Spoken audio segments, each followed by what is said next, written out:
सध्या जेमिनिड या उल्का वर्षावाबद्दल आपण सोशल मीडियावर बरंच ऐकलंय. 13-14 डिसेंबरच्या रात्री ताशी 100 पेक्षा जास्त उल्का बघायला मिळतील असं सांगितलं जातंय. डोळ्यांचं पारणं फेडणारा वर्षातील सर्वात भरवशाचा उल्का वर्षाव नेमका का होतो? या उल्का वर्षावाची सुरुवात कशी झाली? जेमिनिड उल्का वर्षाव कसा पाहावा? जाणून घेऊया या व्हिडिओमधनं. नमस्कार, मी शार्दूल आणि आपण पाहताय संशोधन. सर्वप्रथम जाणून घेऊया उल्का वर्षाव कशामुळे होतो. लहानपणापासून आपण शूटिंग स्टार विषयी ऐकलेलं असतं. कुछ कुछ होता है चित्रपट पाहून अनेकांनी तुटता तारा पाहून मनातल्या मनात एखादी का होईना विश मागितलीच असेल. पण आकाशात क्षणार्धात चमकून जाणारा हा शूटिंग स्टार किंवा तुटता तारा हा तारा नसतो, हे सर्वप्रथम समजून घ्यायला हवं. आपल्या सूर्यमालेत सूर्याभोवती ग्रह म्हणजे प्लॅनेट्स, त्या ग्रहांभोवती फिरणारे उपग्रह म्हणजे सॅटेलाइट्स किंवा मून, लघुग्रह म्हणजे ॲस्ट्रॉइड्स, धूमकेतू म्हणजे कॉमेट असा मोठा पसारा आपापल्या कक्षेतनं फिरत असतो. सूर्याभोवती फिरणारे ग्रह, लघुग्रह आणि धूमकेतू यांच्या सूर्याभोवतीच्या कक्षा जवळजवळ वर्तुळाकार, लंब वर्तुळाकार, दीर्घ वर्तुळाकार अशा प्रकारच्या असतात. बहुतेक धूमकेतू किंवा लघुग्रह हे सूर्याभोवती फिरताना एका बिंदूवर सूर्यापासून जवळ असतात, तर त्याच्या विरुद्ध बिंदूवर सूर्यापासून बरेच लांब असतात. धूमकेतू किंवा लघुग्रहाच्या अशा काही कक्षा काही वेळा पृथ्वीच्या कक्षेजवळून जातात. जर आपापल्या कक्षेतून फिरताना पृथ्वी आणि ते धूमकेतू किंवा लघुग्रह एकमेकांपासून जवळ आले तर त्यांची पृथ्वीशी धडकही होते. अर्थात अशा घटना लाखो वर्षांमध्ये एकदा होतात.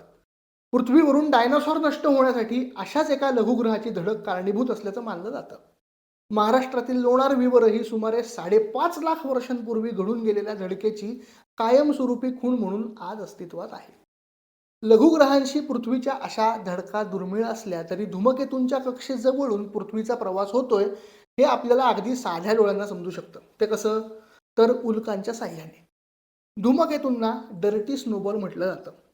घन स्वरूपाच्या केंद्राभोवती विविध खनिज आणि बर्फाचं आवरण असलेला 10-1 किलोमीटर आकाराचा गोळा असं आपण धूमकेतूचं वर्णन करू शकतो. धूमकेतूंचं उगमस्थान नेपच्यूनच्या पलीकडे असलेल्या क्युइपर बेल्ट इथं किंवा त्याही पलीकडे असलेल्या उर्ट क्लाउडमध्ये असल्याचं मानलं जातं. सूर्यमालेच्या सीमेवरील भागातून हे धूमकेतू सूर्याच्या गुरुत्वाकर्षणामुळे सूर्यमालेच्या आतील भागात खेचले जातात. त्यापैकी काही धूमकेतू सूर्याभोवती तुलनेने कमी कालावधीच्या कक्षेत फिरू लागतात. जसं की हॅलेचा धूमकेतू, जो 76 वर्षांमध्ये सूर्याभोवती एक प्रदक्षिणा पूर्ण करतो. सूर्याभोवती फिरताना धूमकेतू जेव्हा साधारणपणे शनीची कक्षा ओलांडून आतील भागात येतात, तेव्हा त्यांच्या पृष्ठभागावर सूर्यकिरणांचा प्रभाव पडू लागतो. धूमकेतूंमधील बर्फाचं बाष्पीभवन होतं. तापमान वाढल्याने धूमकेतूमधून मुक्त झालेल्या वायूंचं धूमकेतूभोवती आवरण तयार होतं. एक प्रकारे धूमकेतूचं वातावरण तयार होतं, ज्याला कोमा म्हणतात. या कोमावर जेव्हा सूर्याकडून येणाऱ्या कणांचा मारा होतो, तेव्हा धूमकेतूच्या वातावरणातील कण त्याच्या धक्क्याने विरुद्ध दिशेला दूर फेकले जातात आणि धूमकेतूची शेपटी तयार होते.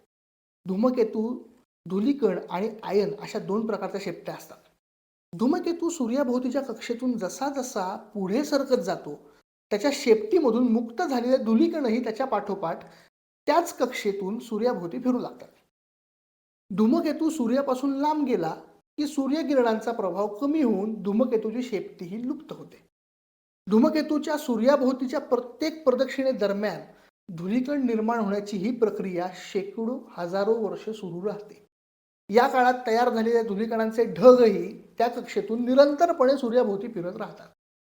समजा पृथ्वीच्या कक्षेजवळून धूमकेतूच्या धूलिकणांच्या ढगाचा प्रवास झाला, तर त्या ढगातील काही धूलिकणांचा पृथ्वीच्या वातावरणावर मारा होतो. सेकंदाला 10 ते 70 किलोमीटर वेगानं हे काही सेंटीमीटर आकाराचे कण वातावरणात शिरतात. पृथ्वीच्या वातावरणातील कणांशी धूमकेतूच्या कणांचं घर्षण होतं आणि ते कण एक प्रकारे पेट घेतात. ही घटना जमिनीपासून साधारण 150 ते 50 किलोमीटर उंचीवर वातावरणात घडते. हिलाच उल्का असं म्हणतात. आपण ज्याला तुटता तारा म्हणतो, तो तारा नसून धूमकेतूतून मुक्त झालेला एक छोटासा खडा असतो. वर्षभरात अशा अनेक धूमकेतूंच्या कक्षांजवळून पृथ्वीचा प्रवास होतो. त्यामुळे आपल्याला त्या धूमकेतूंच्या धूलिकणांमुळे होणारे वेगवेगळे उल्का वर्षाव दिसतात. उदाहरणार्थ, हॅलेच्या धूमकेतूमुळे 5-6 मेच्या रात्री इटा ॲक्वारिड आणि 20-21 ऑक्टोबरला ओरिनॉइड हे उल्का वर्षाव दिसतात. 33 वर्षांची कक्षा असलेल्या टेम्पल टटल धूमकेतूच्या कणांमुळे 17 नोव्हेंबरच्या रात्री लिओनिड हा उल्का वर्षाव दिसतो. उल्का वर्षाव कसा होतो हे आपण पाहिलं. आता 13-14 डिसेंबरला दिसणारा जेमिनिड उल्का वर्षाव कसा होतो ते पाहूया. 19व्या शतकापर्यंत जेमिनिड या उल्का वर्षावाच्या कोणत्याही नोंदी आढळत नाहीत. 1862 मध्ये सर्वप्रथम इंग्लंडमधील R.P. ग्रेग यांनी 10 ते 12 डिसेंबर दरम्यान मिथुन राशीत उगमबिंदू असलेल्या काही उल्कांची नोंद केली. याच काळात अमेरिकेतून B.V. मार्श आणि A.C. ट्विनिंग यांनी स्वतंत्रपणे मिथुन राशीतील उल्कांचे निरीक्षण केलं. पुढे 1870 येईपर्यंत दरवर्षी आकाश निरीक्षकांना याच कालावधीत काही तेजस्वी उल्का दिसू लागल्या आणि खगोल अभ्यासकांना कळून चुकलं की नवीन वार्षिक उल्का वर्षाव सुरू झाला आहे. सुरुवातीला या उल्कांचं प्रमाण ताशी 14 होतं. 19व्या शतक संपताना ते 25 पर्यंत पोहोचलं. 20व्या शतकात प्रत्येक दशकात मिथुन राशीतील उल्कांचं प्रमाण वाढत गेलं. शतकाच्या अखेरीस ते ताशी तब्बल 80 उल्कांपर्यंत पोहोचलं.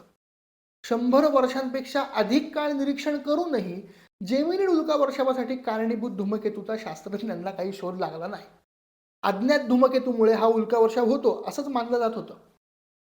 11 ऑक्टोबर 1983 ला नासाच्या इन्फ्रारेड ॲस्ट्रॉनॉमिकल सॅटेलाइटनं घेतलेल्या नोंदींचा अभ्यास करताना एस ग्रीन आणि जे.के. डेव्हिस यांना ड्रेको तारका समूहात वेगानं प्रवास करणाऱ्या एका लघुग्रहाचा शोध लागला.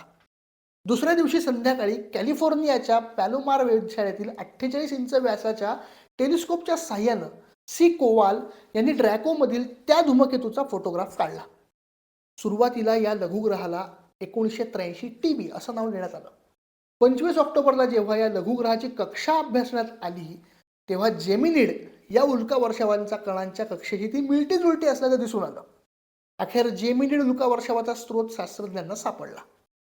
या लघुग्रहाचं नामकरण करण्यात आलं 3200 फेथन. पण यासोबत नवे प्रश्न निर्माण झाले. आत्तापर्यंत उल्का वर्षाव हे धूमकेतूंमधून मुक्त झालेल्या कणांमुळे होतात हे माहिती होतं. मग दगडी स्वरूपाच्या लघुग्रहापासून जेमिनिडच्या उल्का कशा तयार झाल्या असाव्यात? फेथन हा निष्क्रिय झालेला धूमकेतू असावा असं त्यावर काही अभ्यासकांचं म्हणणं होतं. मात्र यावर अखेर उत्तर सापडलं यावर्षी. 2023 मध्ये सूर्याच्या अभ्यासासाठी पाठवण्यात आलेल्या नासाच्या पार्कर सोलार प्रोबचा जेमिनारसाठी कारणीभूत असलेल्या धूलिकणांच्या कक्षेजवळून प्रवास झाला. या कक्षेतून यान जात असताना त्यावर जेमिनिडच्या कणांचा जोरदार मारा झाला. या धडकांची यानावरील उपकरणांनी नोंद घेतली. या नोंदींवरून त्या कणांचा वेग, त्यांचा आकार, घनता आदी माहिती शास्त्रज्ञांना मिळाली. या माहितीच्या आधारे शास्त्रज्ञांनी एक मॉडेल तयार केलं जे जेमिनिडच्या धूलिकणांची निर्मिती कशी झाली याचा अंदाज बांधतं. शास्त्रज्ञांच्या मते सुमारे 2000 वर्षांपूर्वी म्हणजे महाराष्ट्रात जेव्हा सातवाहनांचं राज्य होतं तेव्हा सूर्याभोवती लहान कक्षेतून फिरणाऱ्या एका धूमकेतूचा काही कारणांनी स्फोट झाला. या स्फोटातून धूमकेतूचे 3 मोठे तुकडे झाले यांचं पुढे लघुग्रहात रूपांतर झालं. 2005 UD, 1999 YC आणि 3200 फेथन. या स्फोटातून निर्माण झालेल्या तुकड्यांमुळे जेमिनिडचा उल्का वर्षाव होतो असा शास्त्रज्ञांचा दावा आहे. 19व्या शतकाच्या पूर्वी या तुकड्यांची कक्षा पृथ्वीच्या कक्षेपासून लांब होती. त्यामुळे पृथ्वीवरून हा उल्का वर्षाव दिसतच नव्हता. मात्र हळूहळू ती कक्षा जशी पृथ्वीच्या जवळ सरकू लागली तसं उल्कांचं प्रमाण वाढत गेलं. 21व्या शतकाच्या अखेरपर्यंत जेमिनिडच्या धूलिकणांच्या कक्षेशी पृथ्वीचा संपर्क राहणार असल्याचा अंदाज आहे. त्यानंतर हे धूलिकण पृथ्वीपासून दूर जातील आणि आपल्याला जेमिनिड हा तेजस्वी उल्का वर्षाव दिसणं बंद होईल. आय रिपीट, आपल्याला जेमिनिड हा तेजस्वी उल्का वर्षाव दिसणं बंद होईल.